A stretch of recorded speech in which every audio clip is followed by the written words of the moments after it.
नालायक, जा, घर से निकल जा। कुछ कमाता नहीं, सिर्फ पूरा दिन खाता रहता है। चाचा, हल्क को क्यों मार रहे हो? हल्क को देश की जरूरत है। दुश्मनों ने एक मॉन्स्टर को ले आया है। जल्दी चलो हल्क। आगू भागो। कितना भागोगे? भागो। आज तुम्हारे देश को कब्जा करके ही रहूंगा।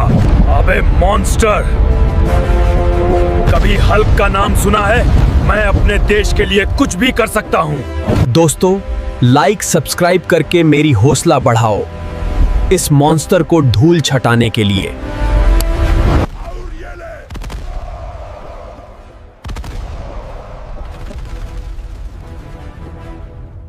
पाकिस्तान जिंदाबाद। Long live Pakistan army. Hulk बेटा, मैंने तुझे गलत समझा, मुझे माफ कर दे। अपनी देश के लिए एक कमेंट करके जाना।